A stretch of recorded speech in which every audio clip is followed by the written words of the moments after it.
Eu só assim em hebraico. Tu fala assim aí, deixa em paz. Eu tô falando o versículo assim, pum, hebraico. Mesmo no Novo Testamento. Isso é coisa de milagre, né?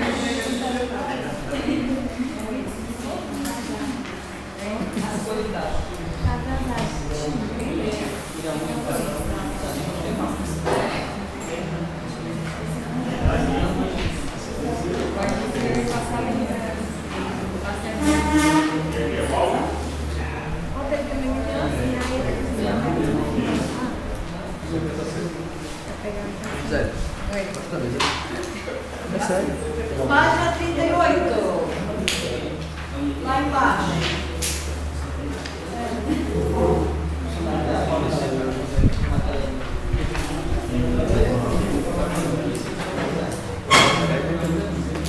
O que é isso, Ariel? O que é isso?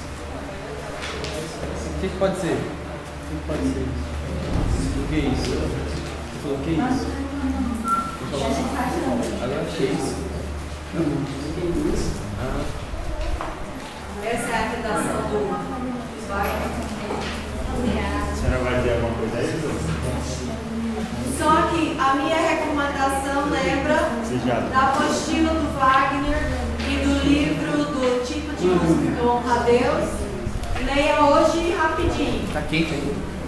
Leia amanhã com caneta vermelha na mão para fazer anotações e observações.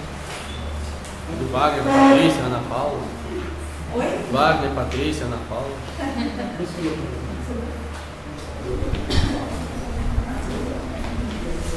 Ok. Obrigada. A senhora vai perguntar. Eu tenho, obrigada.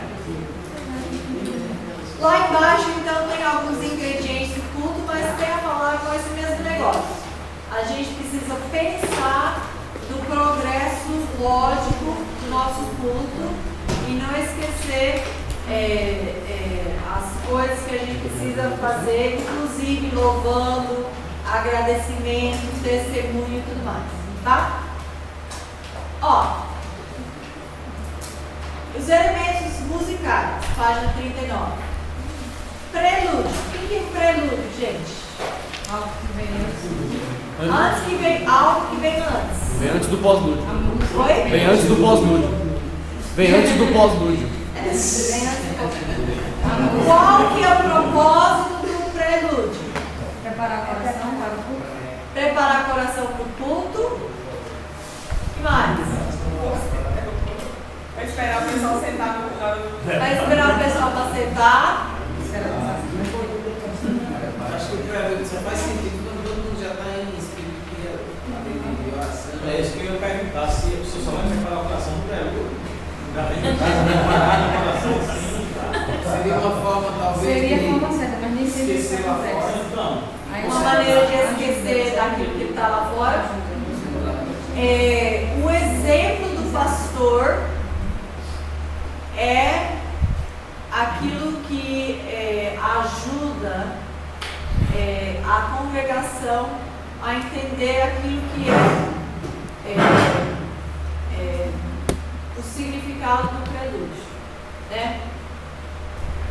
Agora, o Davi me perdoa, mas eu vou usar exemplo da nossa igreja. Na nossa igreja, o pastor fundador é uma pessoa com muita energia. Ele é um evangelista que vai atrás das pessoas, visita, tudo mais. Mas a personalidade dele de ser uma pessoa que não aguenta ficar parado. Então, mesmo se ele sentar durante o prelúdio, aí ele vê que a porta aí que entra na sala atrás do batisteiro ainda está aberta e vai lá ele para fechar. Aí ele lembra que ele precisava conversar com o fulano, aí vai lá ele para conversar. Agora, meu marido não é tão assim. Meu marido, ele é mais de ficar aí se preocupando com a mensagem que ele vai pregar, né? Então, às vezes, talvez as pessoas até acham ele frio, né? Porque antes do culto. Mas eu estou vendo que ele está entrando na de todo mundo fica lá na varanda. A gente tem uma entrada muito gostosa e lá fora tá sempre gostosinho, né, Davi? Os jovens ficam lá conversando. Aí a minha Os filha. porteiros ficam conversando na mensagem. Os porteiros ficam lá conversando, os pastores ficam lá conversando. Eu que ia lá chamar minha filha para tocar, porque a gente tem 2 pianos, um normal e um eletrônico, né? Então eu ia lá chamar ela, que estava na hora de tocar o prelúdio. Mas aí ela deixava a turma, né? E ficava os outros. Né? Aí finalmente chega o regente lá na frente e fala: ô povo, tá na hora de encontrar seu lugar. Às vezes fala mais bonitinho que isso, mas às vezes não. Isso é questão da igreja aprender o propósito prelúdio, né?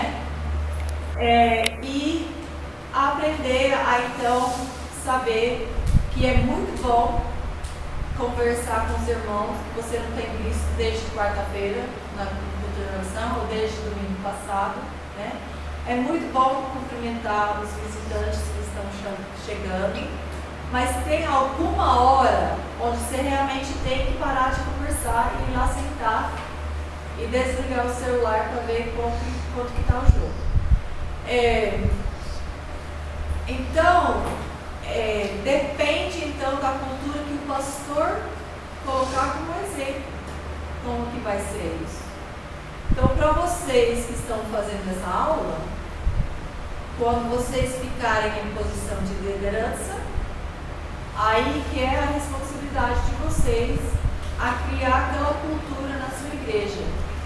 Eu até vejo pessoas que chegam na nossa igreja de outras igrejas para visitar, e eu vou lá para cumprimentar e a pessoa está com a cabeça curvada orando. Aí eu deixo, né? Está fazendo a coisa certa, né? O certo teria sido eu chegar antes para poder cumprimentar essa pessoa quando estava entrando, né? Antes dela sentar. Então a gente está vendo que até tem igrejas que a gente não concorda tanto com a doutrina deles, mas que estão ensinando mais respeito e o fato que estamos entrando num tempo sério. Mas aí que vem da filosofia da igreja de que o culto. Se o culto é para ser uma coisa alegre, uma coisa divertida, uma coisa que eu devo sair animado, né?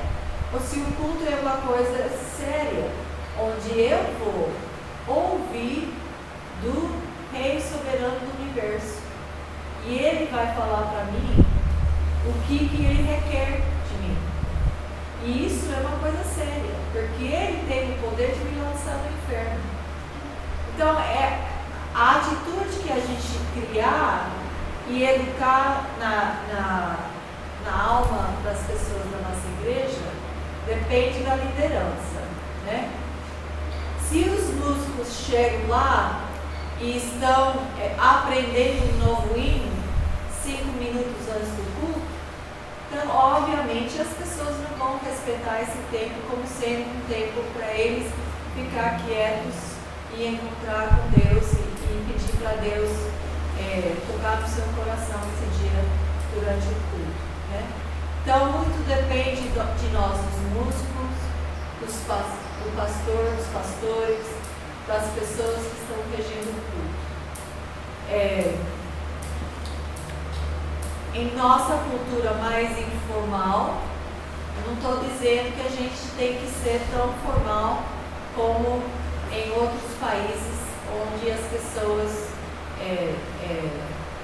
não são tão amigáveis, né? Onde você pode entrar sem cumprimentar alguém, né? Aqui no Brasil, se chegar um visitante e você cumprimentar ele, talvez ele nunca volte, né? Mas é tudo questão que a gente tem que pensar. A música congregacional, então, como a gente estudou em Efésios 5 e Colossenses 3, é aquele tempo onde a igreja como um todo, tanto as pessoas que entendem de música como as pessoas que não entendem de música, tanto as pessoas que são novas na fé como as pessoas que que são maduros na fé e tudo mais, vão cantar juntos, né? Para louvar a Deus. Tanto que tem igrejas que falam, a gente vai cantar em uníssono, nem vamos cantar 4 vozes, para mostrar que a gente está adorando a Deus junto. Aí tem música especial. Gente, o que é música especial? Uma música que nem sempre está no roteiro. Não sempre está no roteiro do culto. O que mais? Não é cantada pela congregação no momento pessoal. Não é a congregação, mas é só uma pessoa. Agora, por que isso deve ser permitido se é para ser, o culto é para ser congregacional? Tem razões boas para ter música especial de só uma pessoa ou um grupo pequeno? Às vezes para ensinar. Para ensinar uma música nova, por exemplo. O que mais?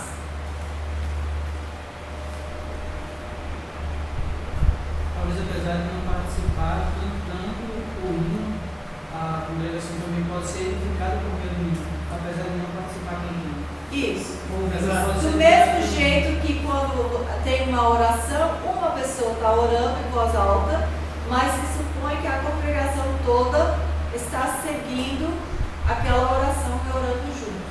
Então, quando uma pessoa está apresentando um número especial, aí então se supõe que a congregação está sendo edificado, admoestado e louvando a Deus junto com aquela pessoa, né? Mas quais que são os perigos da música especial? Exibicionismo. Das pessoas ficam se exibindo, né? Ó, eu não sei como é a tradição aqui em Natal, ou a igreja da qual você vem, mas eu sei que tem muitas partes do Brasil onde a pessoa fica lá na frente e antes de apresentar seu número, fica falando, irmãos, perderam qualquer coisa, sei lá o quê. Talvez é só cultural, mas para mim aquilo está só chamando atenção para a pessoa, está fazendo de conta que está sendo humilde, mas está aparecendo, porque está falando com as pessoas, em vez de deixar aquela mensagem do número especial, falar com os corações das pessoas, para as pessoas louvarem juntos, né? Se eu estivesse em controle do culto, aliás, porque não estou, mas no nosso culto, não tem nada isso de ficar lá na frente e ficar falando antes de cantar, não.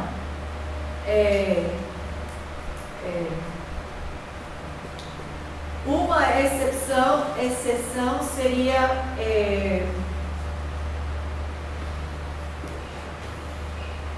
qual seria uma exceção? Por exemplo, se vai tocar um número instrumental, poderia dizer, abre seu cantor para número 20 que eu vou tocar Amor Pereira. Mas hoje em dia a gente tem a solução de simplesmente projetar as letras lá enquanto que a pessoa toca e nem precisa falar nada, né? Então é muito raro a necessidade de precisar falar alguma coisa. Música de apelo.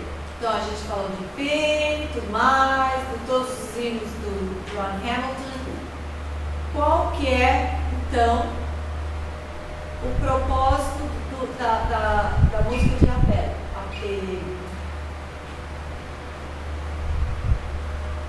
Todo mundo dormiu? Faz assim. De acordo com. Você quer saber a nossa opinião ou. Pode falar a sua opinião. Pode falar a sua opinião. Eu quero evitar a minha opinião.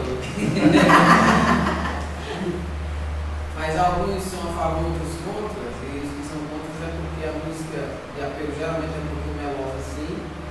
E alguém disse que aquilo pode produzir uma emoção falsa que vai levar o pecador a querer ir à frente puramente por emoção e não por uma real toque de música. Sim. Em relação à mensagem pregada. Aham. E o pró? Eu acho Esse é o que. contra, né?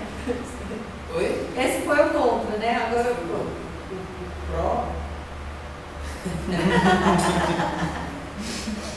Porque se eu dizer o pró, eu vou estar sendo. Não, mas não teve aquilo que a gente viu na liturgia, depois da leitura, aí você dá para a congregação uma oportunidade de expressar a sua resposta. Então, o ideal, tanto se seja uma mensagem de desafio à administração para os crentes, como se for um desafio para o descrente receber a Jesus Cristo como Salvador, você está dando à pessoa uma oportunidade de expressar uma resposta daquilo que o Espírito Santo tem feito no coração da pessoa. Eu acho também, assim, eu vou dar minha opinião. Eu acho que Deus não fez o ser humano para não sentir emoção. Eu acho que as emoções foram criadas por Deus para você sentir emoção. Então, nem sempre a emoção é uma coisa ruim. Na hora de um apelo hino tocado, creio eu que, pela função que a música, esse lado da função da música tem de exercer assim, né, no coração, a despertar certos. Isso pode levar o pecador a entender melhor uma verdade, durante aquele espaço de tempo, e estar talvez lutando com a sua alma. Sim. E tem muitas pessoas que não que a gente deve sempre argumentar do lado da experiência, né? Mas tem irmãos que falam, eu não lembro o que foi a mensagem, mas quando cantaram X hino, o Espírito Santo tocou meu coração e eu recebi Cristo como Salvador, né?